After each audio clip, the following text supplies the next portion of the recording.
Oi pessoal, aqui é Rafael Abud do Projeto Educação Inclusiva e nesse vídeo eu quero explicar alguns conceitos para vocês antes de a gente partir para a prática que vão te ajudar no processo de aprendizado. A primeira coisa que eu quero falar é o que é um algoritmo. Um algoritmo é um termo que não é usado somente na computação, pode ser usado em qualquer outra área.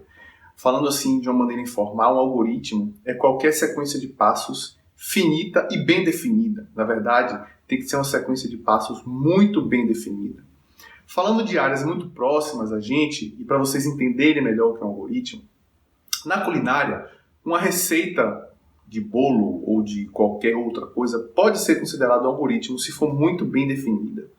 Se você tem, por exemplo, em uma receita, coloque água no recipiente, depois coloque o sal na água. Se você tem essa sequência de passos, você tem um algoritmo. Mas como eu falei, tem que ser muito bem definido. Então você não pode falar, por exemplo, coloque água no recipiente. Você tem que falar a quantidade de água, tem que falar muito bem claramente qual é o recipiente.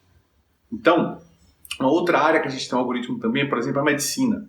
Se um médico está passando plantão para outro médico, ele precisa definir de maneira bem clara o que foi feito com aquele paciente, como foi feito com aquele paciente, através de uma sequência de passos.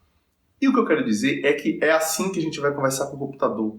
A gente vai criar um algoritmo e vai falar para o computador, computador, faça isso. É como se você desse uma receita para ele, computador, faça isso. Mas a gente não consegue falar para ele em português, a gente tem que falar em uma linguagem que ele entenda, que é uma linguagem de programação. Então a gente vai escrever um algoritmo em uma linguagem de programação e o computador vai transformar esse algoritmo em um software. Então o software é o quê? É um algoritmo em uma linguagem de programação e esse algoritmo deve ser compilado. Para compilar a gente usa o quê? O compilador. Então o que é o algoritmo?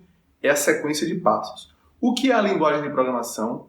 É a linguagem que a gente vai usar para escrever o algoritmo, para que o computador entenda. E o software é o quê? É o resultado final. Então a gente vai ter o algoritmo escrito em uma linguagem de programação que vai ser transformado pelo compilador em um software.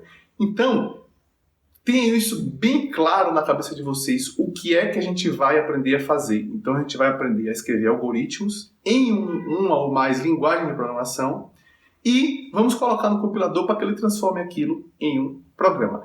Beleza, pessoal? Já, hoje ou amanhã, ou muito em breve, eu vou publicar um vídeo para vocês mostrando como é que a gente pode construir um algoritmo muito simples. Beleza? E a gente começa a nossa caminhada. Um abraço, pessoal, e até a próxima.